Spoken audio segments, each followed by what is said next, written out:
Bien, gracias por seguirnos acompañando. Vamos entonces con el siguiente tema, que suena un poco a ciencia ficción. No sé si lo han leído ustedes dos, por lo menos creo que Gastón sí, sobre bueno, una nueva forma de detectar ondas gravitacionales. Ha salido publicado en Physical Review Letters. Es una idea de concepto en el cual usan el sistema Tierra-Luna, ¿no? Es un artículo de dos autores, Diego Blas, que es de la Universidad Autónoma de Barcelona, y Alexander Jenkins de la Universidad de Londres, ¿no? Del King's College. Ujú. Y me parece una pasada. O sea, solo he leído el abstract, entonces a ver si me lo pueden explicar, pero o sea, se trata de proponer utilizar la Luna y los satélites que tenemos alrededor de la Tierra como un laboratorio Como para detector, detectar ¿no? ondas Si te gravitacionales. das cuenta, hemos ido en el programa del más grande telescopio, el VLT, que son 4 telescopios de 8 metros, a el Event Horizon Telescope, que es toda la Tierra, y ahora estamos con la Tierra y la Luna. Ostras. O sea, ¿no hay nada más? No, Es verdad. no estaba previsto, pero efectivamente No hemos estaba ido previsto. en la dirección creciente de aparatos de detección. Sí. No, la idea, bueno, es un artículo de Jenkins y Blas. Diego Blas, aclaro, es un gran amigo, así que todo lo que voy a hablar mal de él es verdad. No, Diego Blas es un tipo muy inteligente, la verdad, que conozco hace muchísimos años. Y muy original también como físico. Bueno, este trabajo me parece que no, digamos, no es la excepción, es un trabajo original y que salió en Physical Review Letters el 11 de marzo, y después hay una versión, como tantas veces que uno escribe algo en Physical Review Letters, está la versión extendida en un artículo de Physical Review D, en el cual si hay que leer ese, porque es mucho más extendido y las ecuaciones están más claras porque hay más lugar para escribir. La idea es esta, uno sabe diferentes maneras de medir ondas gravitacionales, hemos medido algunas y hemos ideado otras formas de medirlo. A LIGO, Virgo y Cagra, interferómetros a escalas terrestres, varios de ellos ahora, entonces uno puede incluso triangular y obtener información usando cada uno de ellos desde algunos kilómetros de distancia. Es importante el tamaño porque cuando uno mira ciertas ondas gravitacionales, el detector tiene cierto tamaño, el interferómetro, entonces eso acota el tipo de longitud de onda de la onda gravitacional que mide, o sea, de la vibración espaciotemporal que el detector detecta. Por ejemplo, si uno quisiese medir ondas gravitacionales de mayor longitud de onda, que equivale a decir de menor frecuencia, que cambian de tiempo más lentamente, uno necesita algo más grande. Necesita un detector más grande. Bueno, pero en un momento se acaba el planeta. Entonces hay proyectos para hacer esto, por ejemplo, en el espacio con satélites que funcionen, operen como interferómetros. En lugar de tener un túnel con un láser, bueno, ponen 3 satélites y se manden láseres entre ellos. Hay diferentes proyectos, el más conocido es LISA, ¿no? Que son satélites que son láser interferómetro, qué sé yo, pero en el espacio. Son satélites que triangulan y se mandan láseres entre ellos e interaccionan. Creo que es Laser Interferometer Satellite Array, si no recuerdo mal. Exacto, exactamente. Es el arreglo de satélites en interferometría por láser, digamos, ¿no? Que harían las veces de los brazos de LIGO o de Virgo, pero a escalas planetarias. Estamos hablando de escalas planetarias. Ahora, porque voy a aclarar de escalas planetarias, se puede hablar de escalas astrofísicas. Perdón, me he liado. ¿Qué es? El Laser Interferometer Space Antenna. Space Antenna. Antena. Okay. Era mucho mejor lo que yo decía. Array. Sí, de verdad que Array es mucho mejor, porque de antena no hay mucho ahí, pero bueno, el tuyo es mejor. Bueno, ese es un poco. Después hubo diferentes escalas del mismo proyecto. Como uno se llamaba Lisa, había un proyecto a hacer uno más pequeño, lo llamaron Maggie por los Simpsons, digamos, Lisa y la hermana menor a Maggie. No, de verdad. Había como diferente, y era un acrónimo de algo que forzaron para que quedara gracioso. Bueno, con el advenimiento del LIGO, bueno, empezaron a medir ondas gravitacionales el 14 de septiembre de 2015, entonces ahí resucitó los budgets para hacer uno más grande. Bueno, como fuere, hay gente que dice, bueno, haces uno más grande y tenés una detección de ondas gravitacionales de longitud de onda más grande. Y la longitud de onda más grande está relacionado con qué fenómeno físico le da origen a esta longitud de onda más grande. Por ejemplo, si dos estrellas de neutrones coalescen, ¿no? Chocan haciendo una espiral, eso genera ondas gravitacionales de una longitud de onda característica que tiene que ver con el tamaño y la velocidad de la dinámica de dos objetos compactos pequeños de 20 kilómetros cada uno colisionando. Ahora, si dos agujeros negros supermasivos, estamos hablando de astros que pueden tener miles de millones de kilómetros, están orbitando uno en torno al otro, lo harán como dos gigantes más lentos, y en los últimos momentos, cuáles serán a otra velocidad distinta a lo que pueden alcanzar dos estrellas de neutrones. Entonces las ondas gravitacionales generadas por ellos tienen una longitud de onda más grande, una frecuencia más lenta. Entonces, si uno quiere observar, por ejemplo, la colisión de agujeros negros supermasivos, y no de agujeros negros de los tamaños estelares como los que observa el LIGO, uno necesita interferómetros más grandes, de frecuencias más bajas, de longitud de onda más grandes, de tamaño más grande.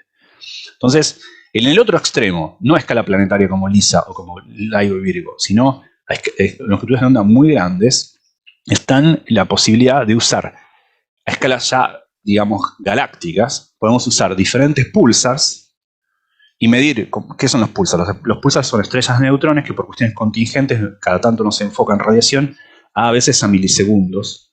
Hace poco se detectó uno a mucha menor escala, pero muy muy rápidamente. Entonces funcionan como faros muy rápidos, ¿no? Y los podemos usar como reloj, ¿no? Giran muy rápido y uno los puede usar como reloj. Van atenuándose en velocidad, pero muy poquito. Así que uno puede tomar eso como una especie de reloj y uno puede tener... Hay por ejemplo, una colaboración muy grande, se llama International Pulsar Timing Array, IPTA, que son muchos países usando telescopios, típicamente telescopios de 100 metros, que lo que hacen es monitorean unos 30 pulsars y usan esos 30 pulsars, esas frecuencias que nos vienen, de cada una de esas estrellas neutrones, como relojes. Entonces uno puede ver una pequeña, disturbar ese pulso de tiempo, y entonces puede inferir que una onda gravitacional muy grande, a escalas que involucren la diferencia entre diferentes pulsars, está pasando por ahí y está generando ese letargo temporal en la imagen que nosotros vemos del timing de los pulsars, del periodo, de la secuenciación del pulso que conocemos con mucha precisión. Eso, de hecho, hace poco hubo una noticia interesante de haber medido algunas perturbaciones en ese timing, lo cual sería evidencia indirecta de una onda gravitacional de escalas muy grandes, de longitud de onda muy grande, de frecuencia muy baja, que podría ser generada por la colisión de agujeros negros supermasivos. Bueno, entonces tenemos grandes escalas y escalas planetarias. Pero ¿qué pasa en el medio? Por ejemplo, el IPTA, o sea, el International Pulsar Timing Array, lo que mide son longitudes de onda muy grandes. Y estos miden longitudes de onda, LISA o LISA, MAGI, LIGO, Virgo, CAGRA, longitud de onda muy corta. Hay una ventana en el medio, una escala intermedia. Algo que no sea tan grande como las distancias entre pulsars y que no sea tan pequeño como las distancias entre planetas. Eso equivale a decir, bueno, no tenemos una forma de detectar ondas gravitacionales del orden de los microhertz. Y esa era menos 6 Hz. Entonces la pregunta es, ¿cómo hacerlo? Bueno, la idea es, busquemos algo que tenga no el tamaño de LISA, no el tamaño entre pulsars, sino en el medio. Algo que tenga no escalas planetarias, sino algo más grande. Bueno, la distancia entre astros. Estos astros pueden ser, por ejemplo, la Tierra y la Luna. O la Tierra y un satélite artificial. O incluso otros sistemas binarios. Un sistema binario que involucre un pulsar, ¿no? Algo así. Pero sistemas planetarios o de dos estrellas muy cercanas, o de un planeta y su satélite, o un planeta y sus satélites artificiales. Entonces, uno que podría usar. Podría usar ahora el vibrar de una órbita de un sistema binario, por caso la Tierra y su Luna, el escrutinio de cuánto vibra esa órbita, ¿no? Hay que parametrizarla muy bien. De hecho, ellos en el artículo trabajan con que hay 6 parámetros para describir la órbita de los objetos con mucho cuidado.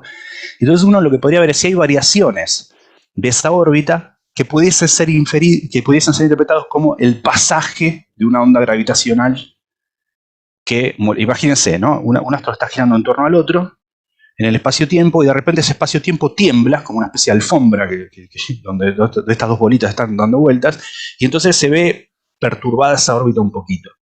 Si esa perturbación es del tamaño característico de la distancia entre los dos astros, grosso modo, en orden de magnitud, uno podría inferir que pasó una onda gravitacional del orden de los microhertz a partir de ver cómo se perturbó esa órbita entre los dos cuerpos, la Tierra y la Luna o lo que fuere, ¿no? Entonces, para eso necesitas medir con mucha precisión esa órbita. Entonces, primero parametrizarlo, hay seis parámetros que ellos usan, que tienen que ver con la excentricidad, la masa reducida entre los dos, hay 6 parámetros, Y también hay que tener un monitoreo de esa órbita todo el tiempo. Hay que conocer la órbita con mucha precisión. Bueno, con la Luna lo tenemos, porque tenemos... Bueno, hay un láser que va entre la Luna y el el... láser, Sí, la medición. ¿Cómo se llama? Láser, sí. No me acuerdo. Es que El LR... range se usa para indicar distancia, ¿no? Es una palabra que significa distancia y este experimento se usaba o se usa todavía, para medir con mucha precisión la distancia Tierra-Luna. Claro, así uno puede saber, por ejemplo, que está oscilando por otros fenómenos o que, de hecho, previos cataclismos en la Luna, como colisiones, o también si se va alejando de a poco en su órbita. Pero en diferentes frecuencias uno podría ver si esa órbita se va alterando. O también podría hacerlo artificialmente con el satélite Laser Ranger, SLR, que es lo que se conoce como lo mismo. Pones un satélite, le envías láser todo el tiempo y mirás cómo se perturba esa órbita. Ahora el sistema binario estaría dado por tu planeta y tu satélite. Entonces, de esa manera, con estos 6 parámetros uno podría reconstruir. Lo que hacen en este trabajo es derivan una ecuación parecida a la ecuación de Fokker-Planck. Para los que sean físicos, la ecuación de Fokker-Planck es básicamente cómo se perturba un sistema cuando está en presencia de un ambiente estocástico, por ejemplo, movimiento browniano, está dentro de un fluido. Entonces uno tiene que tener en cuenta la dinámica entre los dos objetos y también las perturbaciones exteriores de las que no tiene tanto control. Entonces hay una ecuación parecida a la difusión, que se conoce de Fokker-Planck. Ellos derivan una ecuación igual. Es decir, cómo estos dos objetos que van orbitando se podrían ver, y esa órbita, esos parámetros, 6 parámetros de su órbita, se podrían ver alterados debido a que pasó algo externo, y en este caso no sería el movimiento browniano, sino ondas gravitacionales que perturban el espacio-tiempo donde estos dos astros están danzando. Y entonces ellos derivan una ecuación y, bueno, parametrizan los ángulos, se parece, los que sean físicos van a encontrar que se parece mucho a las ecuaciones de Euler de un cuerpo dando vueltas, porque al fin y al cabo es como una peonza. Y entonces derivan una ecuación y entonces proponen esto como un nuevo método para medir ahora ondas gravitacionales de una ventana que no podíamos medir, que es la ventana de los microhertz, ¿no? ¿Y qué fenómeno astrofísico sería ese que da origen a una onda gravitacional de ese tipo? Es la pregunta que queda.